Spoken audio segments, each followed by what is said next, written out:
अब हम पढ़ेंगे पिछला पड़ा हुआ रेशम के बारे में। अब पढ़ेंगे पिसीकल्चर मत्स्य पालन। पिसीकल्चर मतलब मछली पालन। मछली एवं अन्य जीव मानव के पोषण का अच्छा स्रोत है। मछली उत्पादन की दृष्टि से भारत प्रमुख 10 देशों में स्थान रखता है। मछलियों का उत्पादन खारे जल की तुलना में मीठे जल में ज़्यादा करा जाता है। मीठे जल में मछली हेतु कतला, रोहू, मृगल आदि देसी मछलियाँ चुनी जाती है। कॉमन कार्प जैसी विदेशी मछलियाँ को भी मछली पालन के लिए काम में लिया जाता है। मत्स्य पालन के लिए उचित आवास चिकनी मिट्टी वाले क्षेत्र को जलाशय बनाकर किया जाता है। मछलियों को भोजन के रूप में अनाज के टुकड़े, सोयाबीन और भी कुछ दिया जाता है। अंडों से निकली छोटी मछलियों को जीरा कहते हैं। जीरा को नर्सरी जलाशयों में डाला जाता है। कुछ समय में जीरा अंगुलिकाओं में बदल जाती है और अब अंगुलिकाओं के बड़े पात्रों में भरकर मछली पालन हेतु जलाशयों तक पहुंचा दिया जाता है। अंगुलिकाएं किसी रोग से संक्रमित न हो जाएं, इसलिए इन्हें जीवाणुनाशक विलयन से उपचारित किया जाता है।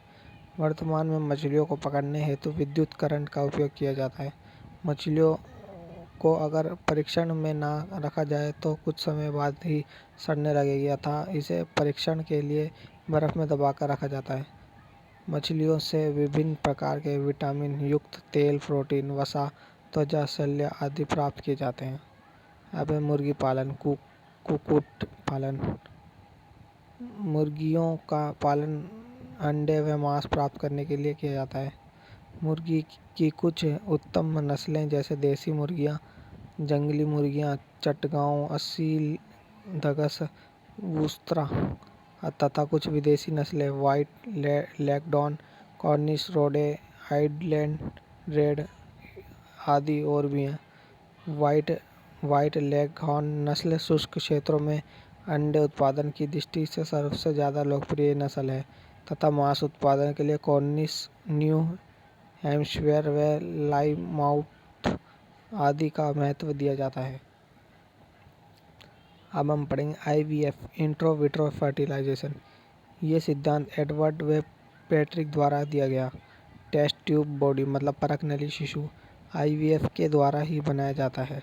इसमें माता से अंडाणु ओवल व पिता से शुक्राणु स्पर्म लेकर बाह्य माध्यम परख नली में निषेचन कराया जाता है तथा युग्मनाज को गर्भाशय में अधोरोपित कर दिया जाता है। IVF का सहारा तब लिया जाता है जब अंडवाहिनी में रुकावट होने के कारण अंडोत्सर्जन के दौरान अंडाणु अंडवाहिनी में नहीं आ पाता, तब IVF करवाया जाता है। IVF का सहारा तब पता यह लिया जाता है। अब पढ़ेंगे गिफ्ट, गेमेटा इंट्राफैलोपियन ट्रांसफ़र। इस तकनीक का उपयोग तब किया जाता है जब अंडाणु व शुक्राणु युग्म निर्माण में कोई समस्या होती है। ये बांझपन के विरुद्ध एक तकनीक है। इसमें पिता से शुक्राणु लेकर अंडोत्सर्ग के समय सीधा फैलोपियन ट्यूब में स्थानांतरण कर दिया जाते हैं। इस तकनीक का आविष्कार रिकार्डो यंग ने किया।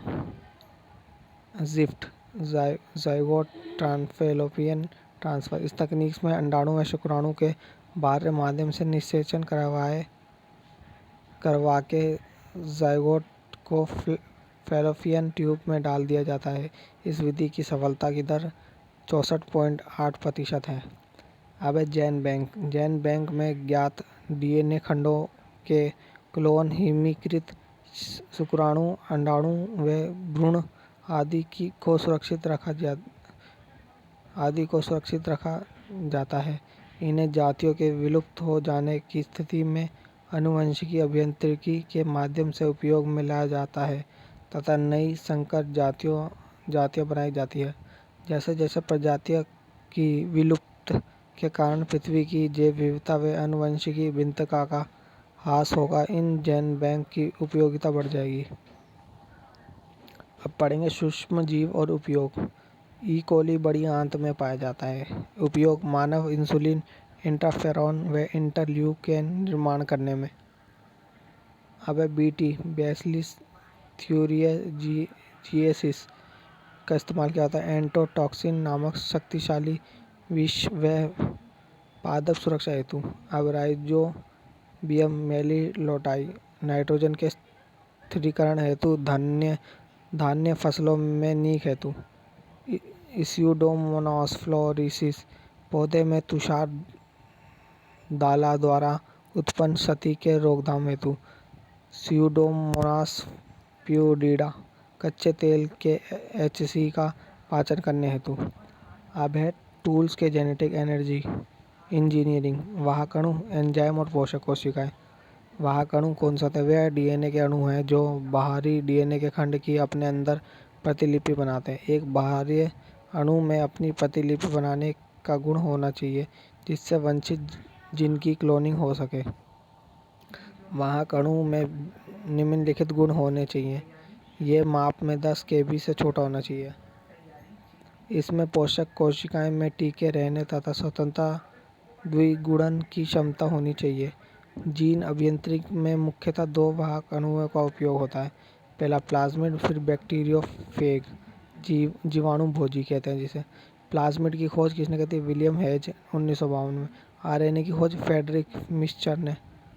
बैक्टीरियोफेग की खोज मतलब जीवाणु भोजी की खोज D हैरिल ने। प्रतिरक्षा विज्ञान के जनक किसे कहता है? Edward Jenner. चेचक के टीके की खोज भी इन्होंने कही थी, एडवर्ड जेनर ने। जीवाणु विज्ञान के जनक रॉबर्ट कॉच। सूक्ष्म जैविक की खोज लुई पास्चर ने। रेबीज की टीके की भी खोज इसी ने करी थी, लुई पास्चर। विषाणु की खोज एल्मो वॉस्की ने। अब जीवाणु भोजी पर आक्रमण कर उन्हें संक्रमित करने वाले विषाणु कौन सा होता है? लैम्डा वचा तंतुरूपी M13। इनमें DNA आनुवंशिकी पदार्थ के रूप में होता है। इनके ऊपर प्रोटीन का आवरण बना होता है जिसे कैप्सिड कहते हैं। प्लाज्मिड व जीवाणु भोजी के अतिरिक्त BAC मतलब बैक्टीरियल आर्टिफिशियल क्रोमोसोम और YAC मतलब येस्ट आर्टिफिशियल क्रोमोसोम भी वाहक के रूप में उपयोग लिए जाते हैं। अब दूसरा एंजाइम पाचक एंजाइम। ये एंजाइम किसी कोशिका से DNA का निष्क्रिय करते हैं। एग्जाम्पल में लाइसोसोम। ये कोशिका भित्ति का निर्माण करते हैं। अब हम पढ़ेंगे पिरामिड। एल्टोना ने दिया है पिरामिड का। परितंत्र में 3 प्रकार के पिरामिड होता है। पहले संख्या के पिरामिड सीधे व उल्टे बन सकते हैं। एग्जाम्पल में स्थलीय परितंत्र में संख्या के पिरामिड सीधे होते हैं। जैसे आप देख सकते हैं पेड़ से पौधे, पौधे से बकरी, बकरी के कुत्ता, फिर भेड़िया, फिर शेर। फिर एक वृक्ष की संख्या पिरामिड उल्टा होता है। जैसे पेड़ से वृक्ष, पेड़ या वृक्ष हो उसमें पक्षी फिर परजीवी। अब है जेब भार के पिरामिड। सामान्यतः जेब भार के पिरामिड सीधे होते हैं। जैसे एग्जाम्पल में पेड़ पौधे, टिड्डा, मेंढक, सांप, बाज। अब जलीय परितंत्र में जेब भार का पिरामिड उल्टा होता है जो है पादप, पलवक, जंतु, पतवक, छोटी मछली, बड़ी मछली। अब एक वृक्ष पर जेब भार का पिरामिड सीधा होता है पादप, पक्षी, परजीवी।